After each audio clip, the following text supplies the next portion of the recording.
근데 또 가만히 그 잔디밭에 가까이 가보면요, 다 기러기똥, 구수똥 있고 잡초도 있고 막 그래요. 멀리서 보면 아름답지만 가까이 들여다보면 또 온갖 잡동사니가 있더라고요. 우리가 이렇게 좋은 말씀 해주시고 또 이렇게 언뜻 보니까 다 아름다워 보이고 모든 게 다 이렇게 좋아 보이지만 그렇다고 해서 문제가 없느냐? 아니잖아요. 그죠? 오늘 이렇게 멀쩡하게 차려입고 오셨지만 속으로는 울고 계신 분도 계시고 또 한꺼풀 들여다보면 쓴맛 또 씁쓸한 맛 그런 인생에 많은 어려운 문제들이 각자에게 다 있는 줄로 압니다. 자, 그렇다면 그 말을 듣고 그래 다 속는 거야, 들여다보면 다 문제없는 사람이 없어, 인생은 비극이지, 자, 이 생각에 머물러 살 것인가? 저는 또 그 명제를 바꿔서 또 생각해 봤어요. 가까이 들여다보면 인생은 비극이지만 조금 더 멀리서 바라보면 인생은 희극입니다. 아름다운 거예요. 왜 아름다운가요? 그런 많은 문제와 부조화와 어려움들이 그러나 우리의 인생을 아름답게 만들어갈 수 있다는 거예요. 자, 우리 옆에 사람에게 한번 이렇게 인사하겠습니다. 아름답습니다.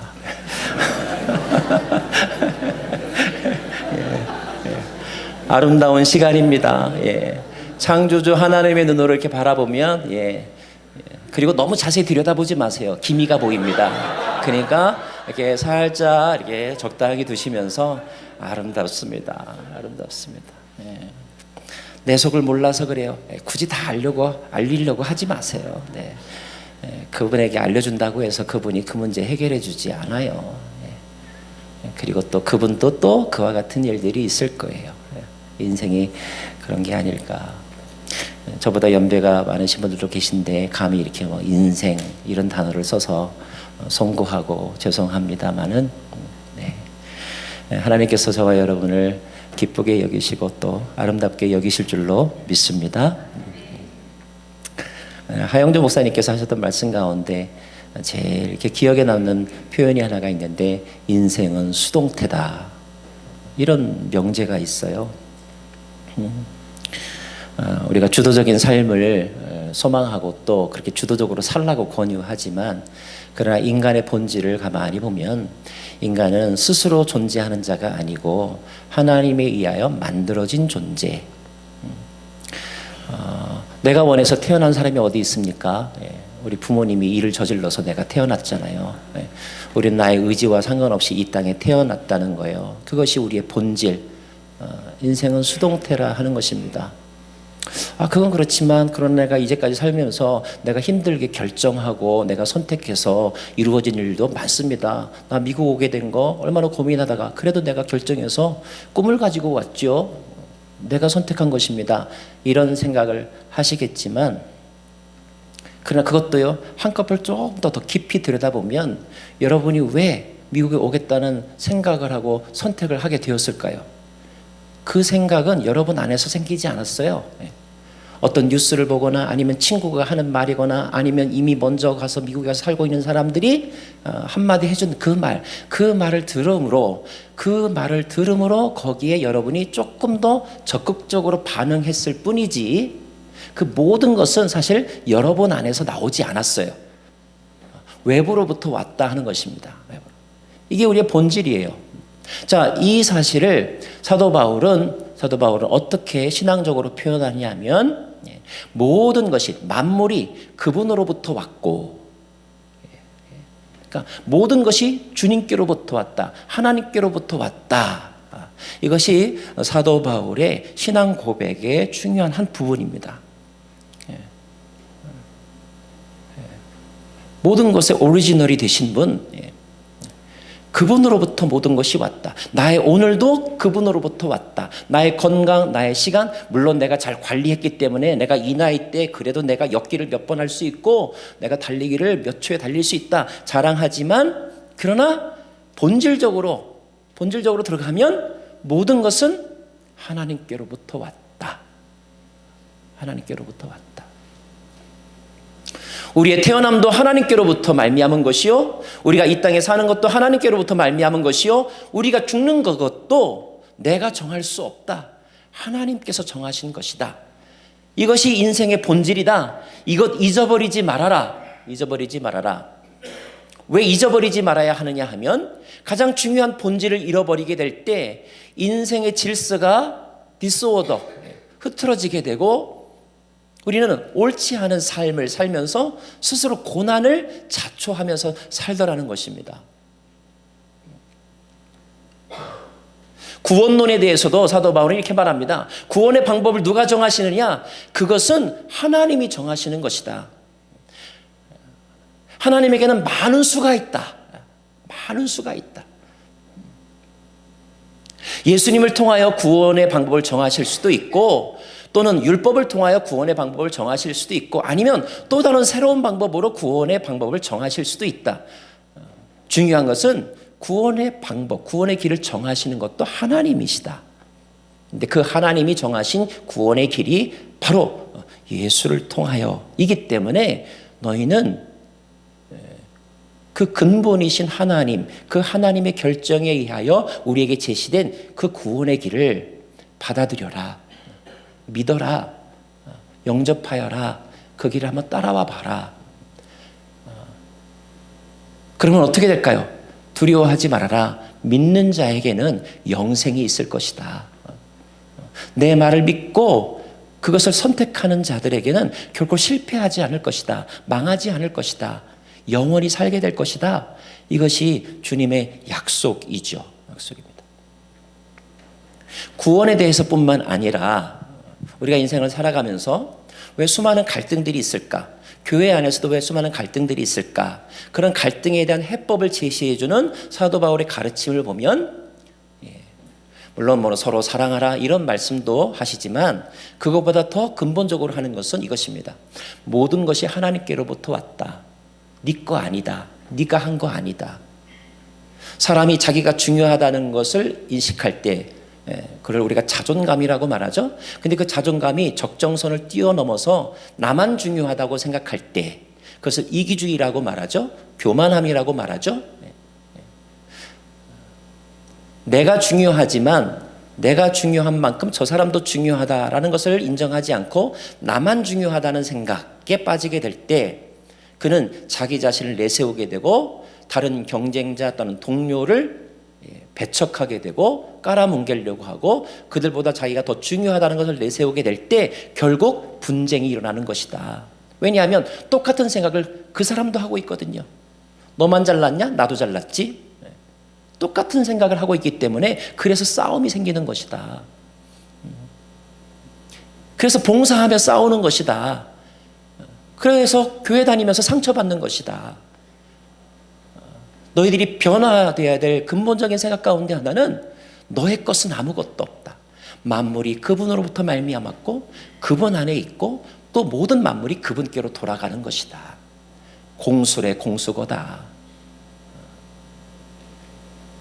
너의 인생을 소중히 여기되 네 인생을 네 것이라고 생각하지 말아라.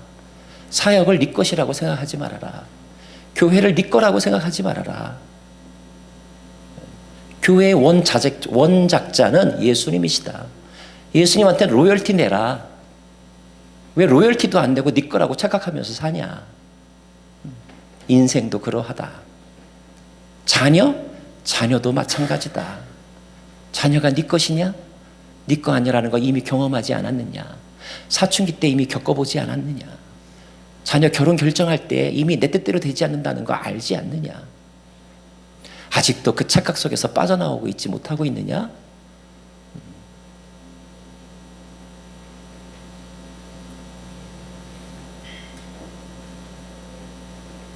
이 서론이 너무 심각하네요. 그죠? 네.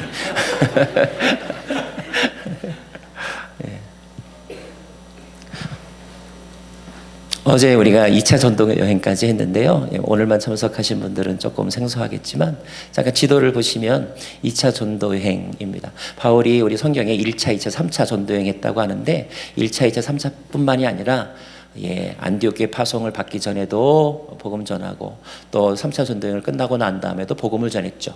어떤 학자들이 연구를 했나 봐요. 바울이 전도 여행한 기간이 얼마인가, 전도 여행한 거리가 얼마인가 했더니 어떤 분이 그렇게 소개했어요. 뉴욕과 서울을 왕복한 거리다. 뉴욕과 서울을 왕복하면 약 한 14,000마일 정도 되는 것 같아요. 14,000마일을 걸어가면 얼마나 걸릴까요, 여러분? 제가 노스에서 살 때 오늘 갑자기 약간 센티멘탈한 기분이 나가지고 오늘 한번 좀 이렇게 걸어서 가볼까? 그 차를 놓고 이제 한번 교회까지 걸어가 보려고 나섰어요. 집에서 교회까지 그때 7분인가 8분 정도 걸렸거든요. 그런데 진짜 가도 끝이 없는 거예요. 2시간 걸렸어요. 2시간. 중간에 얼마나 후회를 했나 몰라요. 그런데 이거 뭐 차를 부를 수도 없고 되돌아갈 수도 없고 결국 그냥 2시간을 걸어갔는데 그때 깨달은 것은 차로 8분 거리가 걸어가니까 2시간이 걸리네. 14,000마일을 걸어간다 치면 참 쉽지 않은 그런 여정이었으리라고 생각합니다. 그 과정 가운데 단지 시간의 또는 어떤 거리의 그런 어떤 산술적인 그런 숫자보다 그 과정 가운데 수많은 일들이 일어났을 거예요. 좋은 일도 있었겠지만 슬픈 일도 있었겠죠. 그만두고 싶었던 때도 많았을 것입니다. 그런데 그럴 때마다 좋은 일, 영광과 열매의 순간이 있을 때마다 정반대로 어려움과 포기하고 싶은 생각이 들 때마다 바울의 마음 가운데 잊을 수 없는, 그리고 그가 부정하지 않았던 중요한 진리 가운데 하나는 모든 것이 누구로부터 왔다고요? 하나님으로부터 왔다. 모든 것이 하나님께로부터 왔다. 하나님이 맡기셨고 하나님이 경영하시고 하나님이 책임져 주실 것이다. 이 믿음 가지고 살았던 사람이 사도 바울인 것 같습니다. 그런 신앙을 우리도 본받을 수 있게 되기를 바랍니다. 2차 전도 여행에서 중요한 것 포인트를 몇 개 찝는다면 드로아라고 하는 것도 중요하고요. 그 다음에 고린도라고 하는 것도 중요합니다. 여러분, 사도 바울이 전도 여행하면서 그래도 비교적 오래 머물면서 복음을 전했던 곳이 있어요. 2군데입니다. 하나가 고린도고 하나가 에베소입니다. 고린도에서 18개월, 1년 6개월, 에베소에서 3년 정도니까 다른 지역은 그냥 한 3주 또는 얼마 동안이라고 이렇게 숫자가 나와 있지 않은데 고린도와 에베소는 비교적 오랜 기간 동안 머물면서 선교도 하고 또 처치 플랜팅, 너처링, 그리고 그 다음 리더들에게 위임하고 그런 곳이 바로 고린도와 에베소입니다. 다른 것도 많이 기억에 남겠지만 시간 또 무시할 수 없죠. 시간의 양, 시간의 질만큼이나 중요하죠. 자, 그래서 바울에게 있어서는 제일 기억에 남는 곳을 꼽으라고 한다면 고린도 꼽지 않을 수가 없고 에베소를 꼽지 않을 수가 없었던 것입니다. 하지만 그 고린도와 에베소, 특별히 고린도는 바울에게 많은 어려움이 있었던, 사역에 어려움이 있었던 곳이기도 했어요. 어제 설명을 드렸던 것 같습니다. 자, 3차 전도여행 때 196페이지 3차 전도여행 때는 바울이 에베소에서 이제 본격적으로 사역을 합니다. 에베소. 근데 그 에베소에서 바다 건너편 저 멀리 마치 대마도가 보이는 것처럼 보이는 저쪽의 도시가 바로 고린도고 바울은 늘 고린도에 마음이 가 있었어요. 저도 이렇게 몸은 여러분에게 떠나 있었지만 제 마음은 네이퍼빌 어찌 잊을 수 있겠습니까? 다만 제가 불필요한 어떤 오해나 또는 그런 문제가 되고 싶지 않아서 그냥 모르는 척하고 잊은 척하고 왕래하지 않았을 뿐이지 제 마음 한구석에는 항상 네이퍼빌 또 우리 다운타운 캠퍼스 제 뼛속 깊이 이렇게 있죠. 근데 에베소에서 사역할 때 고린도에 대한 소식을 듣는데 안타깝게도 여러분들처럼 네이퍼빌 온누리교회가 잘 이렇게 성장하고 하나님의 기쁨이 되고 있습니다라고 하는 소식이 들린 게 아니라 너무 많은 문제 속에서 깨어지기 일보 직전이다. 또 서로 싸운다. 그런 소식이 배드 뉴스가 막 들렸던 거예요. 그래서 바울이 굉장히 안타까운 마음을 가지고 썼던 편지가 이제 고린도 전서입니다. 고린도 전서. 왜 고린도 교회는 그렇게 많은 문제가 있었을까? 기분 좋게 개척하면서 시작했는데 왜 그랬을까? 제가 금요일부터 집회했는데 사실은 목요일 날 왔거든요. 목요일 날 와서 저 북쪽에서 무슨 이제 모임이 있어서 그 모임을 참석을 했는데, 근데 북쪽에 모임이 있어서 가던 길에 제가 2005년도에 시카고에 처음에 왔고요. 그리고 2008년도에 이쪽으로 이사를 왔어요. 2008년도에. 지금 2010년도니까 거의 한 10년 가까이 됐는데, 거의 10여 년 만에 제가 노스를 간 거예요. 근데 가던 김에 제가 무슨 생각이 부쩍 들었냐면, 제가 처음에 저희 가문에서 미국 생활이 처음입니다. 가문의 영광이에요. 처음 와가지고 살던 그 집을 한번 가보고 싶은 마음이 불현듯 들었어요. 그래서 거길 가봐야지. 그런데 너무 시간이 오래 지났는지 길 이름도 생각이 안 나고 집 주소도 생각이 안 나고 그냥 아무것도 생각이 안 나는데 그냥 한번 가는 김에 가보자. 이런 마음으로 그냥 이제 운전해서 가는데 제가 신기한 걸 경험했어요. 지식적으로는 하나도 번지수나 길 이름도 생각이 안 나는데 몸이 기억을 하더라고요. 몸이 기억을 해가지고 찾아갔는데 세상에 헤매지도 않고 단번에 그 집을 찾아갔어요. 좀 이제 천천히 갔지만 단번에 그 집을 찾아갔어요. 그래서 제가 살던 집을 보면서 다시 한번 감에 젖었는데, 그때 제가 세상에 의식은 잊어버리지만 무의식은 살아있구나. 몸이 기억을 하는구나. 근데 여러분, 이것을, 이 좋은 일을 그렇게 무의식이 기억하면 얼마나 좋겠어요. 그런데 우리의 습관 가운데, 예전에 했던 어떤 일 가운데, 예전에 사랑했던 것 가운데 이제 의식은 잃어버렸지만 아직도 몸이 기억하고 있는, 우리의 무의식이 기억하고 있는 우리의 옛 습관이 있단 말이에요. 그게 안타깝게도 죄라고 하는데 문제가 있는 거예요. 죄. 그래서 고린도 교회에 나왔던 성도들이 예수를 믿고 아마 신앙 고백했겠죠. 영접기도 했을지도 몰라요. 그래서 예수 그리스도를 믿는 사람으로, 그리스도인으로, 고린도 교회 성도라고 하는 새로운 명찰을 달고 의식적으로 신앙생활을 하지만, 그러나 그들의 절대 다수를 차지하고 있는 무의식의 세계 가운데는 뭐가 남아있어요? 그들의 몸이 기억하고 있는 옛 습관이 있었단 말이에요. 자랑하던 옛 습관, 술 먹던 옛 습관, 방탕하고 그리고 세속적으로 살던 옛 습관은 여전히 남아있는 거예요. 그래서 예배는 의식으로 드리지만 무의식은, 몸은 뭘 기억하는 거예요?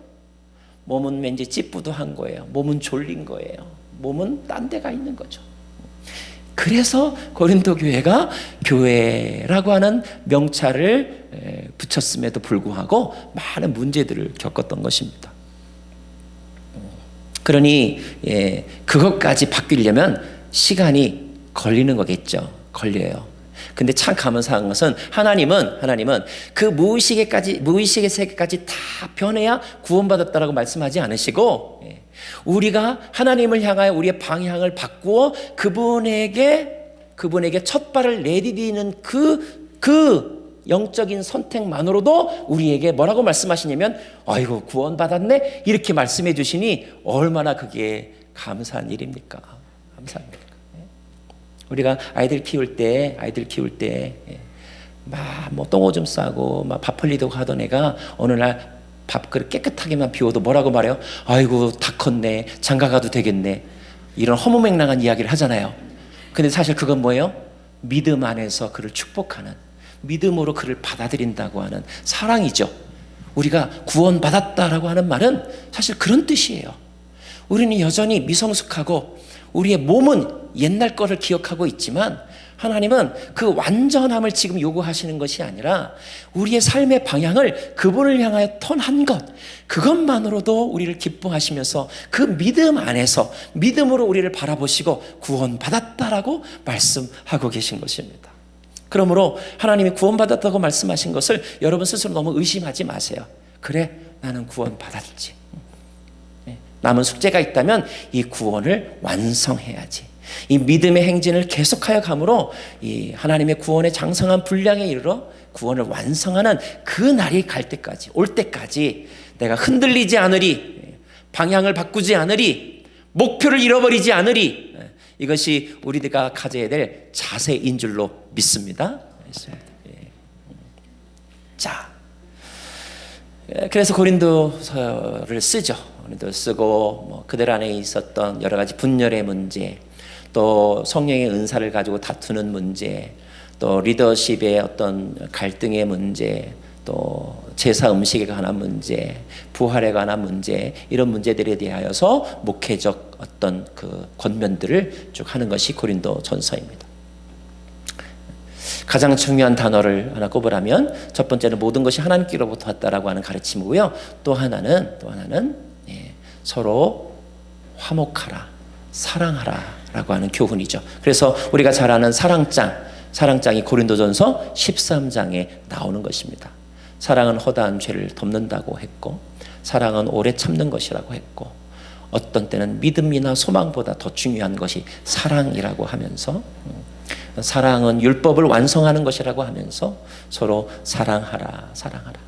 자, 모든 것이 내 거가 아니다, 나는 아무것도 아니었다, 이런 마음에서 비롯되어 서로 사랑하는 마음으로 서로를 대한다면 아마 그런 싸움, 그런 소소한 싸움들 결코 일어나지 않을 거예요.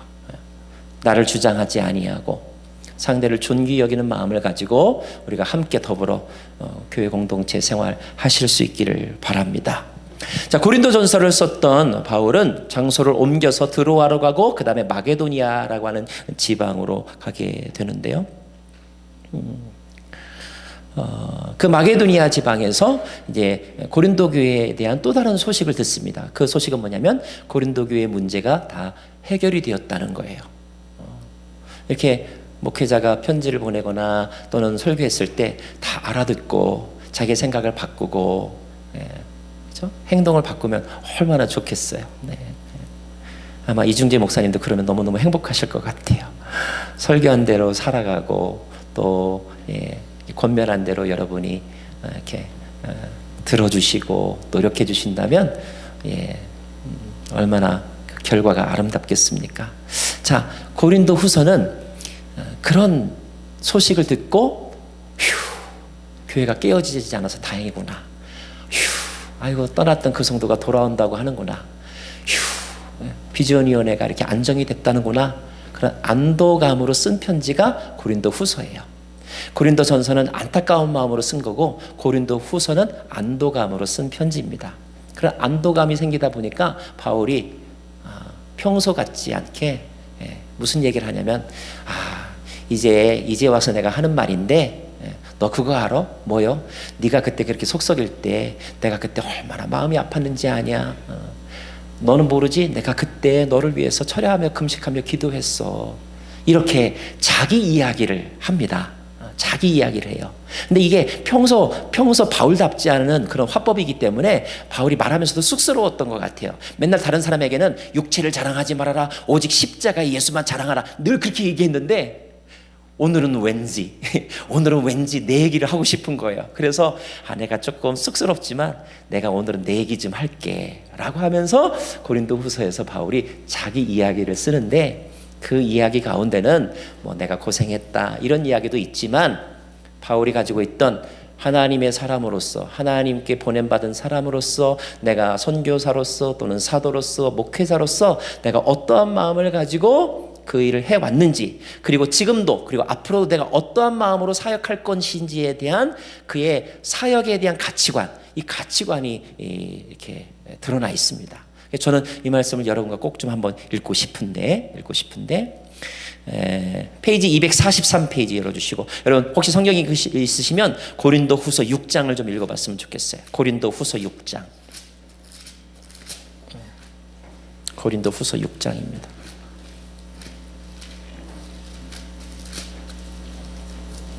고린도후서 6장, 우리 3절 말씀부터인데, 우리 앞에 자막에 우리 6절부터 나오니까, 3절부터 있으니까 저하고 여러분하고 서로 좀 교독하겠습니다. 성경을 보셔도 좋고 앞에 자막을 보셔도 좋습니다. 자, 제가 먼저 읽겠습니다. 여기서 우리는 바울 자신을 말하기도 하고 또 소위 하나님의 일을 한다고 하는 교회에 봉사를 한다고 하는 그런 사람들을 일컫는 대명사라고 이해하시면 됩니다. 자, 우리는 무슨 일이든 아무에게도 거리낌이 되지 않으려고 합니다. 이 거리낀다는 말은 스칸달리온이란 말인데 이 단어에서 스캔들이라는 단어가 나왔어요. 그러니까 내가 누군가에게 걸림돌이 되지 않기를 원한다, 이런 말입니다. 자, 이는 우리의 섬기는 일이 비난을 받지 않게 하려는 것입니다. 자, 4절 읽겠습니다. 시작. 오히려 우리는 우리 자신을 모든 일에,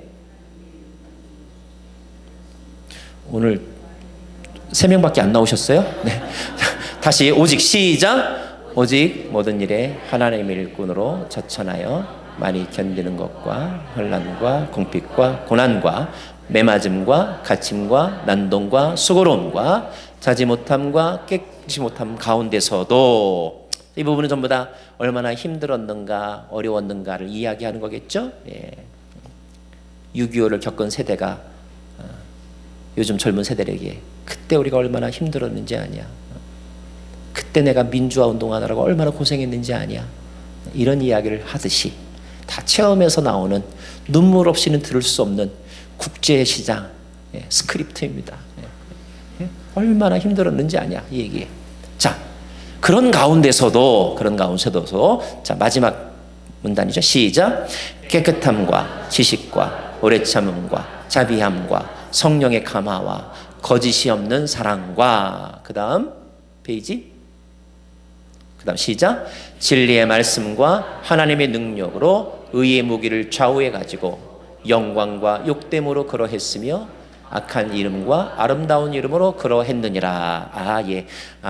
제가 알았습니다. 이거는 개역 성경이고 여러분은 우리말 성경을 가지고 있는데, 자, 그걸 제가 다시 한번 읽어드리죠.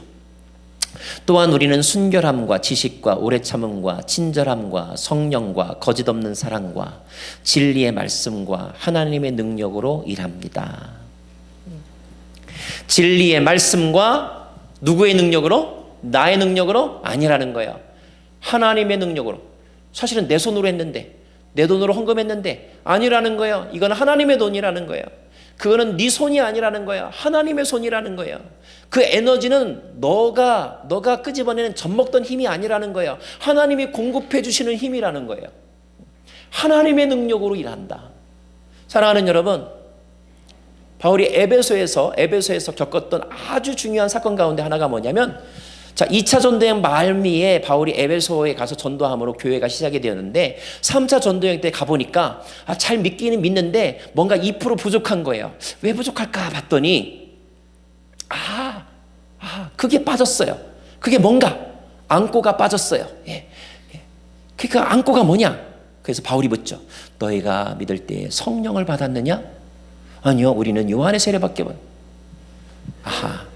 이 사람들이 잘 믿긴 한데 성령을 모르는구나. 그래서 바울이 예수에 관한 말씀을 다시 전하죠. 그때 성령이 임합니다. 그래서 마치 오순절 다락방에 임했던 사건처럼 거기 모여있는 사람들이 성령으로 집단 세례를 받죠. 재밌는 것은 그 사람의 숫자가 12명쯤 되었더라 그랬어요. 마가다락방이 120명이었다면 오순절 그곳에서는 12명의 사람들이 성령 세례를 받습니다. 근데 성령을 받게 되자 방언을 말했겠죠? 담대해졌겠죠? 나가서 막 복음을 전하기 시작했겠죠?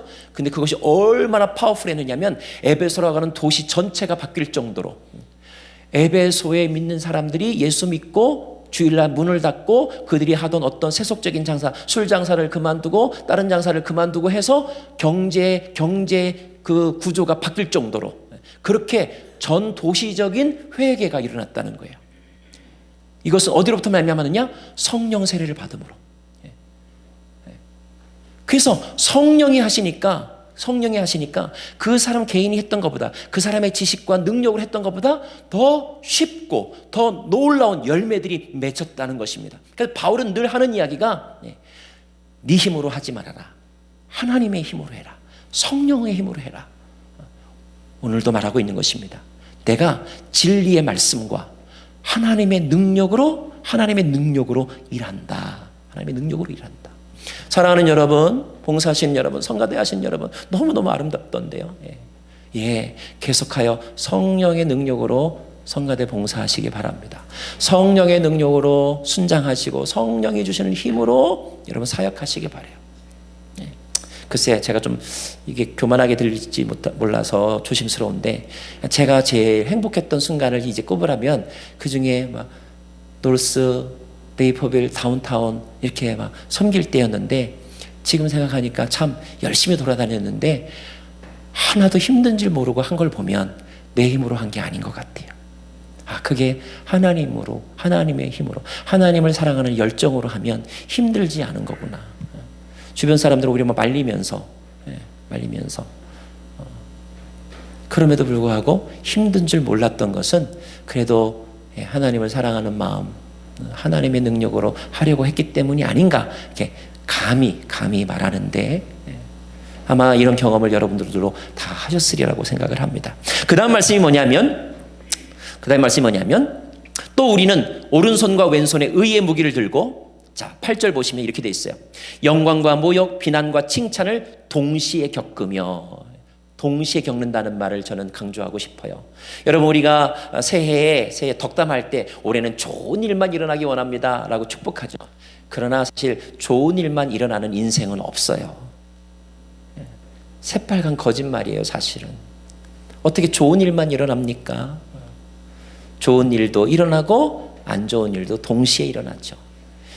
빛이 있으면 어둠이 있는 것처럼, 인간지사가 세옹지마인 것처럼 어떤 때는요 좋은 일인 줄 알았는데 그것이 화가 되기도 하고요, 어떤 때는 실패인 줄 알았는데 그것이 또 복이 되기도 하고, 이렇게 바뀌기도 하고 양면성도 가진 것이 인생입니다. 그것을 바울은 인정했어요. 이것이 인생이구나. 우리가 꽃길만 걸어갈 수 없구나. 가시밭길도 걸어가야 되는 거구나. 여러분, 가시밭길도 걸어가는 것이 인생이죠. 이 두 가지를 다 겪는다는 거예요. 그러나 문제는 그런 것은 내게 주어진 사건이고 현실이지만 그 속에서 우리의 마음은 그것을 어떻게 해석하느냐, 그리고 어디를 지향하고 있느냐, 이것이 신앙의 가치관이라는 거죠. 사도 바울은 말하기를 그런 일을 모두 다 겪는데, 우리는 속이는 사람 같으나 진실하고 무명한 사람 같으나 유명하고 죽은 사람 같으나 보십시오 살아있습니다. 징벌을 받는 사람 같으나 죽임을 당하지 아니하고 근심하는 사람 같으나 항상 기뻐하고 가난한 사람 같으나 많은 사람을 부유하게 합니다. 아무것도 없는 사람 같으나 나는 모든 것을 가진 사람입니다. 이것이 사도 바울이 하는 고백입니다. 남들이 보면 아이고 망했네, 아이고 불쌍해. 남들은 나를 불쌍하게 보지만 남들이 불쌍하게 보이는 그 시선에 나도 같이 덩달아 내가 불쌍해져 가지고 찔찔 짜는 것이 아니라, 남들은 나를 불쌍하게 보는데 나는 내 안에 그가 알지 못하는 놀라운 기쁨이 있어서 하나도 내가 불쌍하지 않은 거예요. 처량하지 않은 거예요. 평화로운 미소를 짓는다는 것입니다. 죽은 것 같으나 보십시오 살아있습니다. 예수님이 보여주셨잖아요. 죽었으나 3일 만에 부활하셨던 것처럼, 아이고 곽성환 인생 끝났네, 아이고 저분도 뭐 나이가 드니까 어쩔 수가 없네, 그렇게 생각 없이 너무 쉽게 툭툭 던지지만, 그러나 나는 보란듯이 말한다는 거죠. 봐라, 나 살아있어. Bravo my life. 나 살아있다. 아무것도 열매가 없는 것 같아요. 오늘을 보면 내가 뿌린 씨앗이 아무 열매가 없는 것 같아요. 그런데 웬걸요? 시간이 지났는데 싹이 돋아나는 거죠. 물론 그 열매를 꼭 내가 씨앗을 뿌렸다고 해서 내가 먹는 거는 아니더라고요. 그죠? 열심히 여러분이 이렇게 밥을 지어놓으면 먹는 사람은 따로 있어요. 그래서 죽 써서 뭐 한다는 그런 말도 나오잖아요. 그러나 여러분, 신앙에는요 죽 쓰는 즐거움을 알아야 돼요. 이 죽을 쓰는 이 과정이 얼마나 행복한가. 우리 서로 한번 이렇게 축복합시다. 죽을 잘 씁시다. 죽을 잘 씁시다.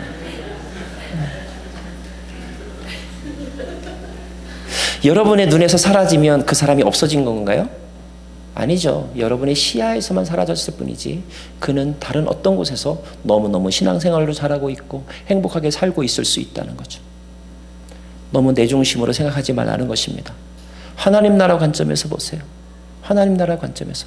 하나님이 잠시 위치를 변경시켰을 뿐이지 죽은 게 아니라는 거예요.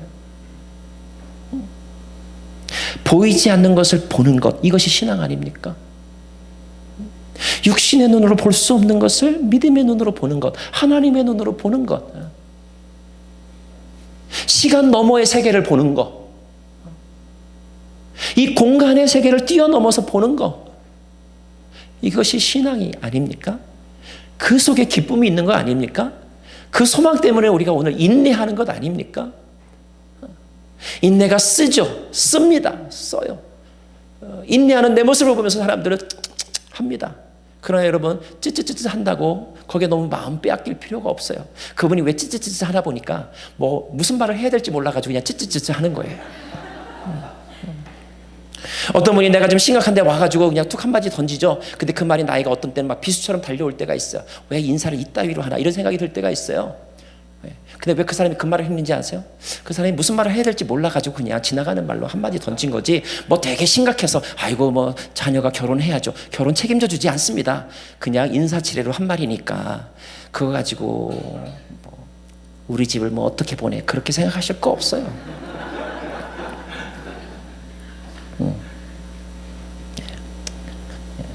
상처 주는 건 그분 자유, 안 받는 건 내 자유.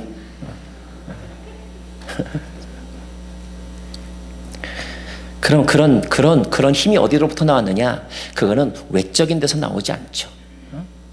정말로 중요한 것은 보이지 않는 곳에 있잖아요. 내면의 세계 속에 있잖아요. 바울의 내면의 세계 속에 이런 가치관, 이런 신앙이 있었던 거예요. 내가 죽었다고? 죽지 않았지. 왜? 그리스도가 살아계시기 때문에.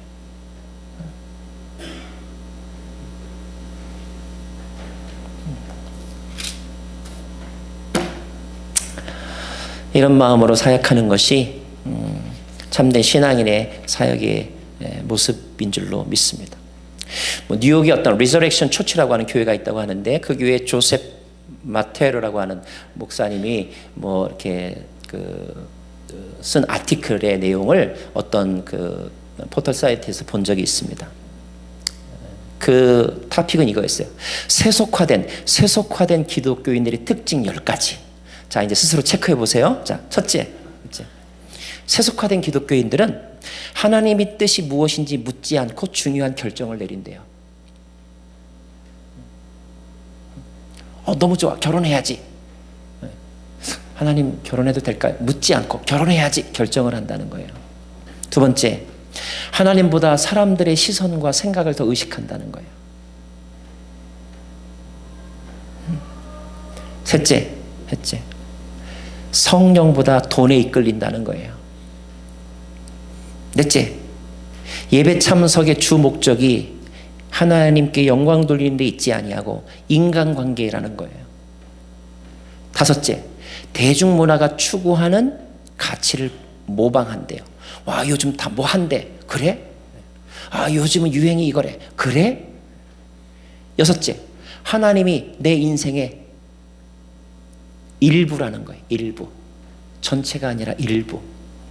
일곱째, 하나님을 추구하는 삶을 살지 않는다는 거예요. 여덟째, 어떤 영향력도 없고 전도하지 않는다는 거예요.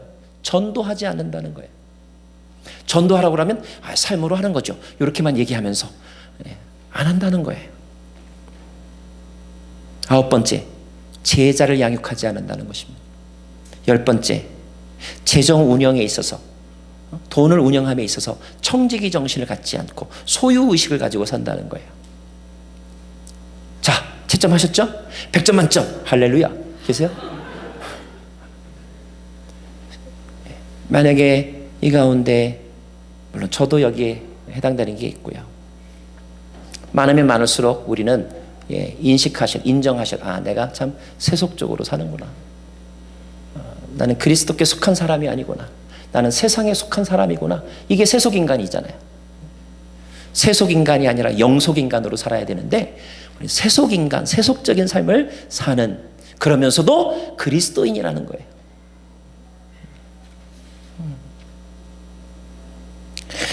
주님을 만나면 네, 인식의 변화가 생기고 존재의 변화가 생기고 방향의 변화가 생기고 고백의 변화, 행동의 변화가 생기고 change of desire, 우리의 바람의 변화가 생겨야 된다는 거예요. 근데 어떤 사람은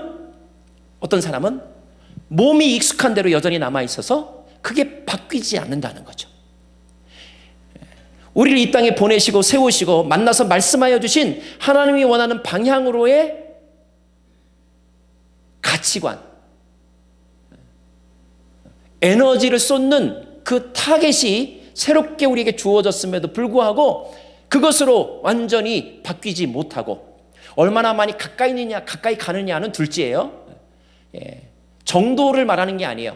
방향이 그것을 향하지 아니하면 우리는 하나님의 사람이 아니라는 것입니다. 그런데 여러분, 함께 사는 사람이 같은 방향을 바라보지 않을 때 어떤 어려움이 생기는지 아세요? 정말 힘듭니다. 성격이 안 맞아도 못 사는 거지만요, 가치관이 안 맞아도 정말 살기 힘든 거죠. 그런데 교회 공동체 안에서도 그리스도인이라는 이름을 가졌는데 방향이 서로 다르면 너무너무 힘든 거예요. 너무너무. 제가 어떤 사모시더라고요. 어떤 사모님이 어떤 공개 상담하는 그런 자리에서 자신의 문제를 이렇게 오픈하더라고요. 굉장히 용감한 거죠. 수많은 사람들이 있는데 게다가 자기가 목사 사모라는 것까지도 이렇게 공개하면서 자기의 문제를 설명하는데 참 대단하다. 얼마나 힘들었으면 또 저렇게까지 또 오픈할까. 그래서 이제 그분이 하는 이야기를 이제 들었어요. 이분이 하는 고민은 이거예요. 자기 남편이 이제 신학교 때 공부를 열심히 해서 마침 유학하여 공부할 기회가 생겼다는 거예요. 아마 뭐 미국 아니면 유럽이겠죠. 근데 가고 싶은 학교에 스칼라십 장학금을 받고 이제 박사과정 공부를 하려고 트라이를 했는데 그것이 이제 승인이 났다는 거예요. 그래서 너무 기쁜 마음으로 가서 열심히 공부해야지, 또 학교에서 장학금도 준다니까, 뭐 현지 학교에서도 주지만 자기가 지금 다니고 있는 학교에서도 이렇게 서포트 해주겠다라는 약속을 받고 이제 열심히 준비를 하고 있었는데, 그런데 그것이 최종이 아니라 그 과정 가운데 어떻게 바뀌어졌느냐 하면 자기가 받아야 될 장학금이 자기한테 오지 않고 그냥 다른 사람에게로 옮겨졌다는 거예요. 그건 너무 힘들어지겠죠. 계획이 다 어그러졌으니까요. 또 그런 일을 겪으면 거기에 뭔가 사람이 이제 부조리가 있다, 부정이 있다 이런 생각이 들잖아요. 그러니까 매우 서운한 마음이 들었겠죠. 그래도 어쩔 수 없이 이제 유학길에 들어서서 이제 박사과정 공부를 이제 5, 6년 열심히 했습니다. 박사과정 공부를 하면 대부분의 사람들이 어떤 꿈이 있습니까? 조국에 돌아가서 후학들을 가르치는 것, 이것이 이제 1차적인 소망이잖아요. 그래서 이제 논문을 마무리할 때쯤에는 또 이제 한국의 모교나 또는 지인들에게 여러 가지 정보들을 들으면서 자기가 혹시 들어가서 일할 수 있는 자리가 있는지 이렇게 컨택을 하죠. 자, 마침 또 그런 찬스가 있어서 이제 그 학교에 들어가기로 이렇게 잘 되어가고 있었는데 웬걸 또 막판에 가가지고 이게 꼬여버려서 자기가 그 자리에 가지 못하고 다른 사람이 딱 와 앉았는데 딱 와 앉은 사람을 보니까 자기가 보기에 이거는 줄타기했구나 이런 생각이 드는 정도로, 한편으로는 너무너무나 실망, 또 한편으로는 또 원망하는 마음이 생긴 것입니다. 열심히 5, 6년 공부했는데, 여기 유학하신 분들 많이 있겠지만 얼마나 힘듭니까? 그런데 뭔가 이렇게 열매가 딱 좋아졌으면 좋았는데 그게 안 되니까, 그래서 이제 한국으로 돌아온 이분은 학교에 가지 못하고 이제 목회를 시작하는데, 목회를 저 좀 지방에 작은 한 100여 명 좀 되는 교회에서 이제 목회를 시작을 했어요. 나름대로 하나님의 뜻이 학교에 있는 게 아닌가 보다, 나를 이렇게 목회하는데 나에게 부르심이 있나 보다, 그걸 믿음으로 받아들이고 이제 열심히 시골에 가서 한 100여 명 좀 넘는 교회에 목회를 했습니다. 나름대로 재밌게 또 나름대로 부흥도 어느 정도 맛보면서 목회를 했는데, 웬걸 한 5, 6년쯤 됐는데 교회에 뭔가 이렇게 술렁술렁 뭐 이상한 기미가 보이더니 교회 갈등 구조가 생기더니 결국 교회가 깨어지기 일보 직전. 되게 이제 또 지방으로 가면 이렇게 누구네 집안 사람들도 누구네 집안 사람들 이런 구조들이 많잖아요. 여하튼 그런 분열의 구조 가운데 소용돌이가 쳤는데 그거가 수습이 안 돼서 결국 그 교회를 그만둘 수밖에 없게 되었어요. 정말 열심히 진짜 외국 박사학위까지 가면서 정말 초심으로 돌아가서 그 작은 교회 거기서 자기 그 배운 학문적인 그 내용들도 다 이해하지 못하는 어쩌면 시골 할머니들 할아버지들이라고도 말할 수 있는데 그분들에게 그래도 정말로 낮은 마음으로 겸손한 마음으로 열심히 섬겼는데 채 5, 6년도 되지 못해서 거기서도 목회를 할 수 없는 상황, 목회를 내려놓고 이제 아직 임지를 찾지 못해 있으니 얼마나 마음이 어렵겠어요. 일이 안 되니까 또 자중질환이 일어나서 시어머니 되시는 자기 남편의 어머니, 시어머니 되시는 분이 말하기를 사모를 잘못 만나서 그래. 사모가 역할을 잘못해서 그래. 내 아들은 원래 안 그랬는데, 내 아들은 아주 신실한 하나님의 종이 될 사람이었는데 사모가, 며느리가 이렇게 하니 2중, 3중, 4중, 5중 막 가슴이 찢어지고 속이 새까맣게 타고 막 그러는 거죠. 그 이분이 아마 참다 못해서 그 자리에 나와가지고 이제 그 문제를 그냥 속 시원하게 탁 오픈을 하고 어떠면 좋겠습니까? 라고 이제 상담자에게 물어본 거예요. 근데 그 상담하는 그 질문에 대해 상담을 해준 상담자가 누구였느냐 하면 법륜스님.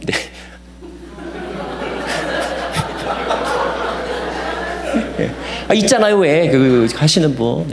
그 자리에서 이렇게 막 한 수백 명이 모여 있는 곳에서 그것도 승려한테 그걸 물어보는 거예요. 누가? 목사 사모가. 내가 속으로 그냥 얼마나 얼굴이 화끈 달아오르는지. 차라리 목사님들 중에도 상담할 분 많을 텐데 왜 하필이면 저기 가가지고 저 불교도 불자들이 많은 데 가가지고 자기 남편 목사의 얼굴 먹칠하는 거지, 하나님 영광 가리는 거지, 이게 뭔가 막 이런 생각이 들어가지고 순간 마음이 되게 불편했거든요. 근데 진짜 모든 것은 다 하나님께로부터 왔더라고. 그 순간 하나님이 그 승려를 하나님의 도구로 쓰시더라고. 그분이 이런 말을 했는데 참 저에게 임팩트가 컸어요. 이 스께서 하신 말씀이 뭐냐면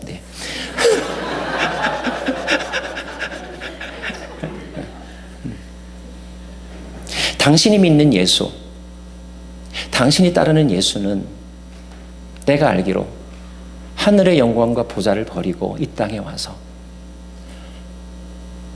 모함받고 오해받고 박해받고 결국 그렇게 죽었지 않느냐. 그 예수를 따르겠다고 나선 사람이 당신의 남편 아니냐. 그 남편은 지금 예수의 길을 가고 있는 것 아니냐.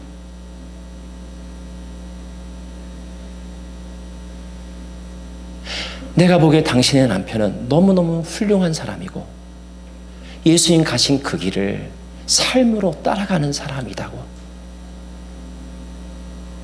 그런데 왜 당신은 너무 힘드냐?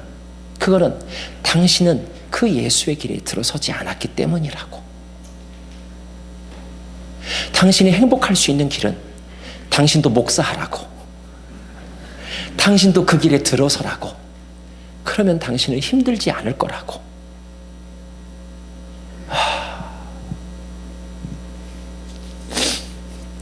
정말 하나님은 스를 사용하셔서 진리를 말씀하시더라고요. 진리를.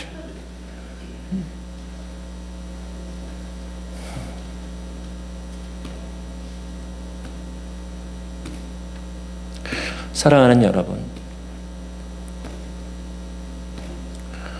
우리가 신앙생활하면서 배우는 예수님을 닮고자 한다는 말들을 많이 하는데, 우리가 닮고자 하는 예수님은 십자가에까지 가시는 예수님이 아니라 부활의 영광, 그 순간의 예수님만을 우리가 닮으려고 하는 건 아닌가 하는 생각을 해봅니다.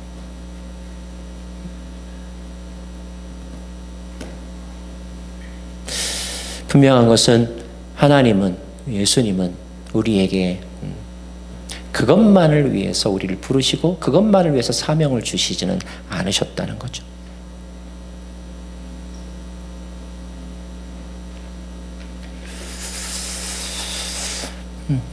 고린도 후서를 쓴 바울은 나중에 실질적으로 그 고린도를 방문하고 3개월 동안 머물고 그 3개월 동안 머물면서 여러분이 잘 아는 로마서를 기록합니다. 로마서를 쓰고 난 다음에 바울은 로마서에는 그런 내용이 있는 거 아시죠? 내가 서바나를 가려고 하는데 그때 너에게 잠깐 들려서 가겠다. 그때 내가 들릴 때에 많이 도와달라, 후원해달라. 이런 이제 후원 부탁도 있습니다. 그런데 한 가지 여러분이 아셔야 될 것은 우리가 잘 아는 것처럼 로마의 교회는 바울이 직접 전도해서 세워진 그런 공동체가 아니에요. 이미 바울이 로마서를 쓸 때 로마에는 이미 교회가 있었습니다. 기독교인들의 모임이 있었어요. 근데 그 기독교인들의 모임에 편지를 쓰면서 바울이 로마서 1장에 보면 아주 그냥 넘어갈 수 없는 중요한 표현 하나를 합니다. 그게 뭔지 아세요? 나중에 읽어보세요. 로마서 1장에 내가 너희에게 복음을 전하길 원한다 이런 말을 해요. 이건 듣기에 따라서 기분 나쁠 수도 있는 거예요. 여러분 가수한테 노래 잘하시네요. 이게 칭찬인지 아세요? 가수한테 노래 잘하시 이거는 욕이에요. 욕. 당연히 노래를 잘하니까 가수인 거죠.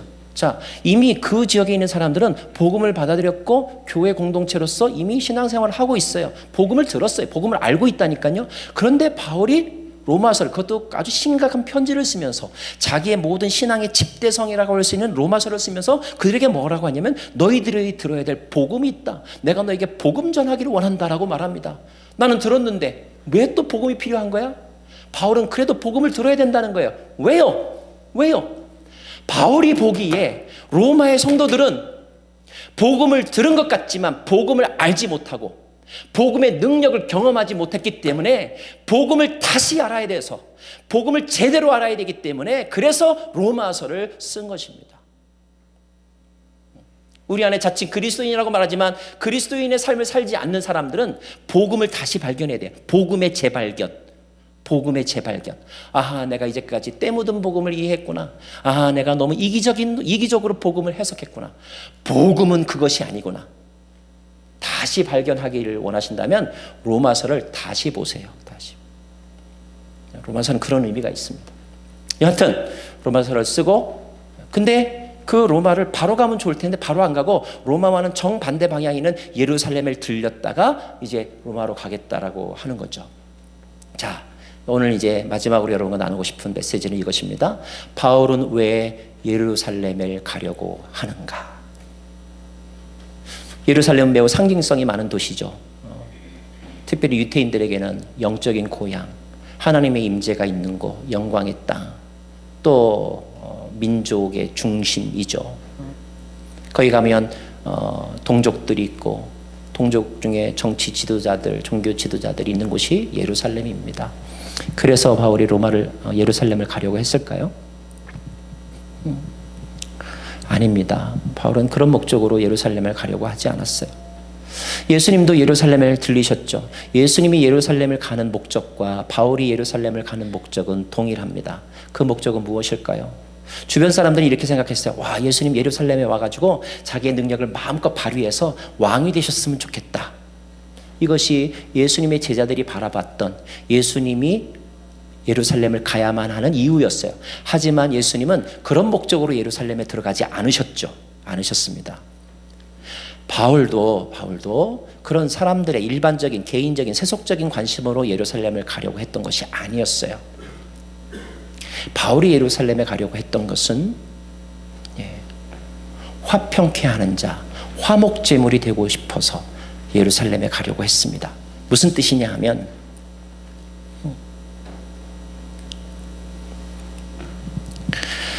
유대인들은 이방인들을 개처럼 여긴다고 그랬죠? 이방인들은 유대인을 어떻게 여겼을까요? 저 사람이 나를 개처럼 여기면 나는 저 사람을 뭐라고 대할까요? 주인으로 여기나요? 속이 없는 사람이 그러고요. 저 사람이 나를 개처럼 여기면요, 나는 그 사람을 개만도 못하게 여기죠. 유대인들이 이방인을 개처럼 여겼다면 이방인들은 유대인들을 개만도 못하게 봤습니다. 집불도 가진 것도 없는 게 자존심만 세가지고 지네들이 무슨 선민의식이라고 땅도 없으면서 집도 없으면서 이것이 이방인들이 보았던 유대인의 모습이에요. 자, 유대인과 이방인 사이에는 서로 견원지간 앙숙의 관계가 있었다는 것입니다. 자, 예수의 복음이 임했습니다. 예수를 믿었습니다. 예수를 믿은 사람 가운데 유대인 출신도 있고 이방인 출신도 있었습니다. 그런데 그들의 몸이 기억하는 습성에 따라서 예수를 믿었지만 유대인으로 예수를 믿은 사람은 우리가 구원받았어. 그러나 우리의 구원은 우리가 원래 자격이 있기 때문이야. 우리는 하나님의 선택받은 민족이기 때문이지. 언약 백성이기 때문이야. 저 사람들 구원받아서 저 사람들이 구원받은 것은 은혜로 받은 거야. 운이 좋아서 그냥 봐준 거지. 이런 생각을 하고 있었어요. 그런 생각이 있었기 때문에 똑같이 예수를 믿고 구원을 받았지만 유대인들은 똑같은 구원이 아니야. 구원에도 질이 있어. 질이.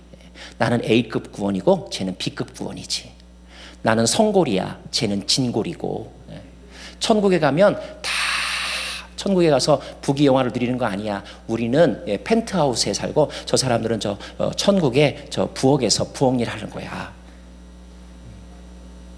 또 이런 식으로 천국에 대해서 설명하시는 분들 많으세요? 우리 목사님들 가운데 여러분 교회 봉사 열심히 하고 헌금 많이 하면 천국에 가가지고 5층 아주 럭셔리한 방에서 있고요. 아닌 분은 저 성도 문지기로 있습니다. 이렇게 설교 예화 들으신 적 있잖아요. 그죠?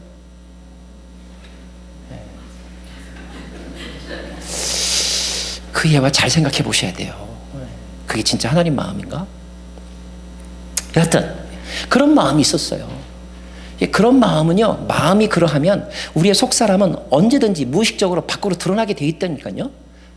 무심결에 말로 표현되고 행동으로 표현하고 무심결에 눈빛으로 다 드러난다니까요. 사람은 영적인 동물이래잖아요. 영적인 존재라잖아요.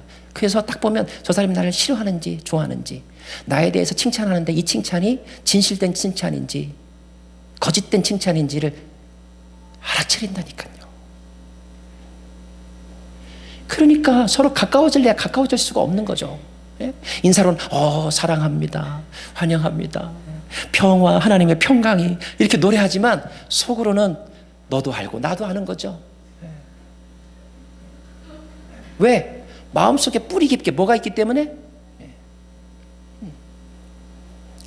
바울은 이건 교회가 아닌데, 이것은 모든 것이 하나님께로부터 왔다는 신앙 고백을 하는 사람들이 보일 행동이 아닌데, 그런 믿음을 가진 사람이 가져야 될 생각이 아닌데, 모든 것은 하나님에게 있고 모든 것은 하나님 안에 있는데, 하나님 안에서 네 거가 어디 있고 내 거가 어디 있어? 다 하나님 거지.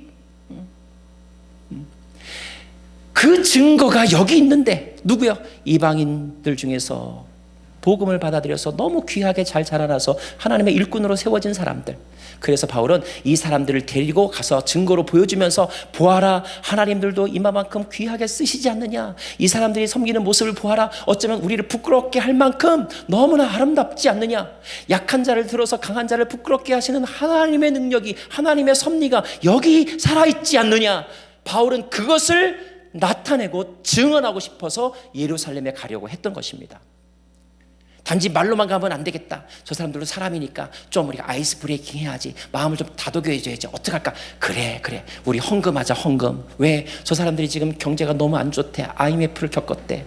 마음이 가난하면, 경제가 가난하면 사람이 마음도 강팍해지는 거야. 그러니까 우리가 좀 이렇게 헌금을 모아가지고 좀 이렇게 그들의 먹을 것, 그리고 그들의 어려운 문제 좀 해결해 주자. 그러면 좀 마음이 조금 열리면 들을 귀가 있지 않겠어? 들으면 살아나지 않겠어? 그래서 헌금을 모아서 그 헌금과 사람들을 데리고 예루살렘에 가서 복음이 무엇인지를 다시 설명하고 싶었던 거. 그래서 이방인과 유대인의 화해, 이방인 교회와 유대인 교회의 화해, 갈등 없는, 분열 없는 화해, 하나됨, 주도 하나요, 성령도 하나요, 교회도 하나라고 하는 것을 경험케 하기 위해서 바울은 예루살렘에 가려고 했던 거예요. 왜? 내 동족이니까, 내 가족이니까.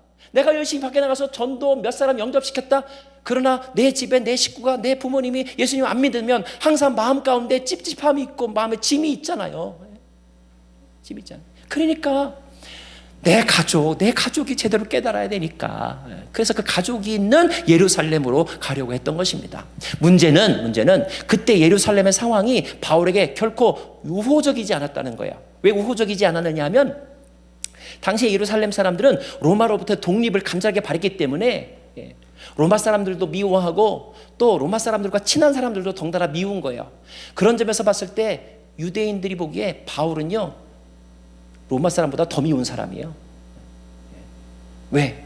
내가 이 사람을 되게 미워하고 있는데 그 사람하고 친하네. 우리가 인간관계 속에도 그런 경우가 많잖아요. 그래서 유대인들이 보기에는 바울은요, 민족의 반역자이고 유대교의 배신자이고 하나님을 모독한 사람이고, 바울 아예 나가 살아 절대 들어오지 마. 너 들어온다고? 너 이 땅에 들어오면 내가 가만두지 않을 거야.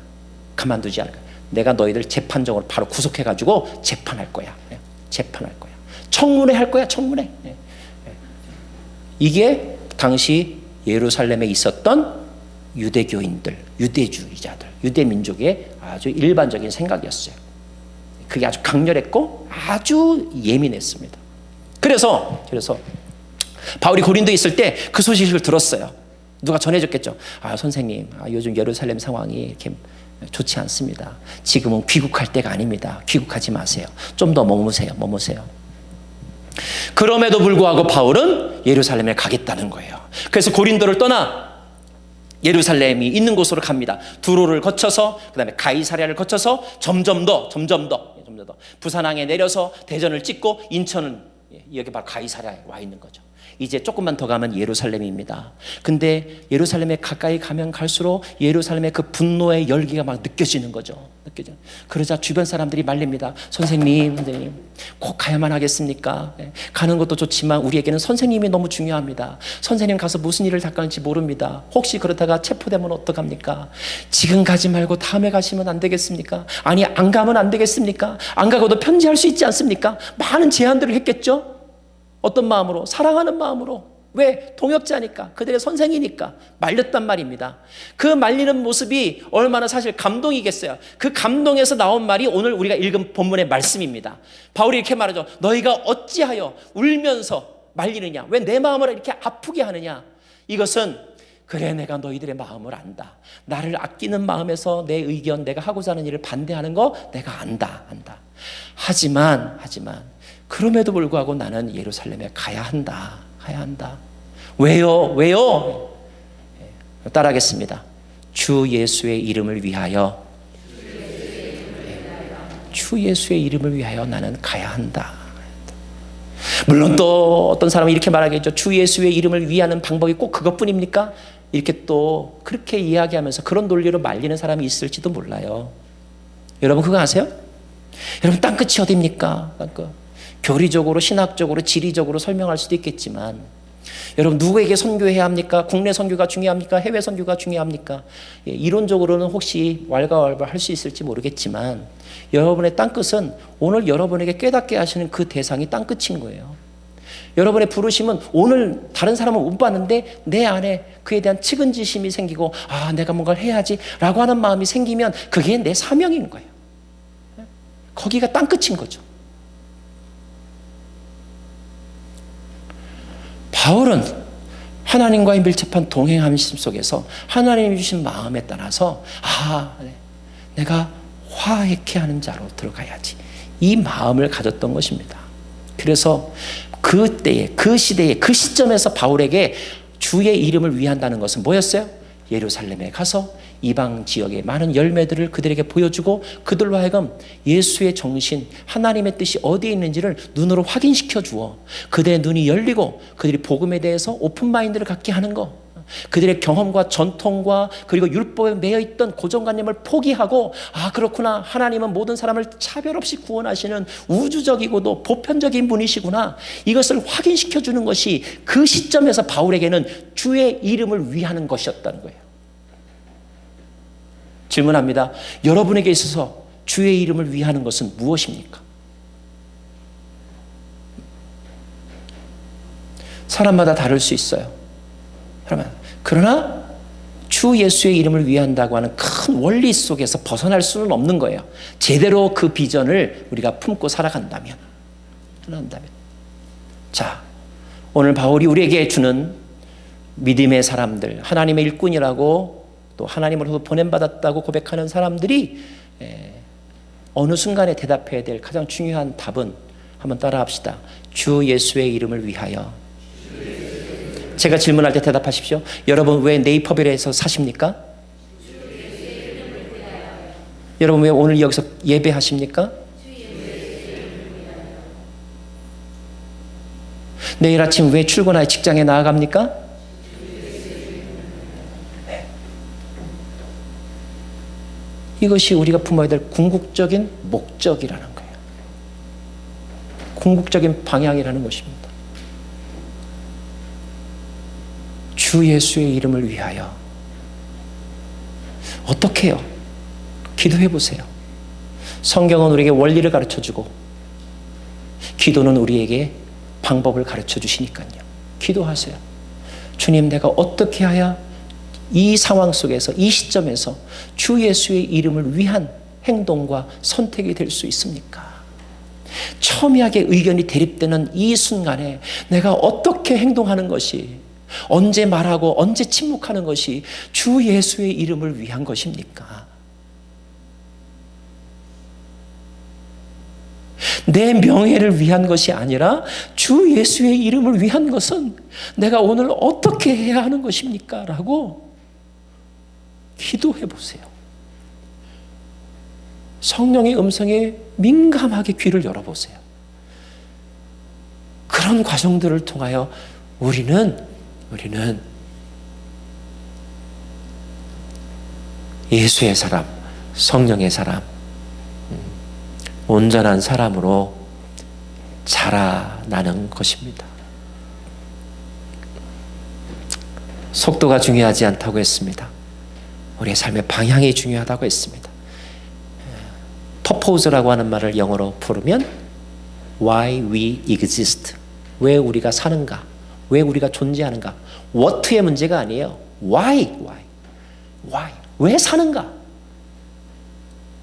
왜 주일학교 봉사하는가, 왜 목사 일을 하는가, 왜 네이버빌에 사는가.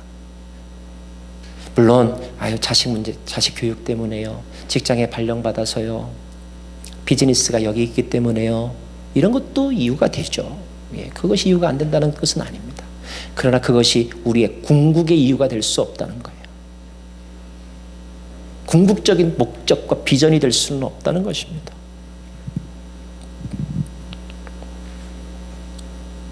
기도하겠습니다.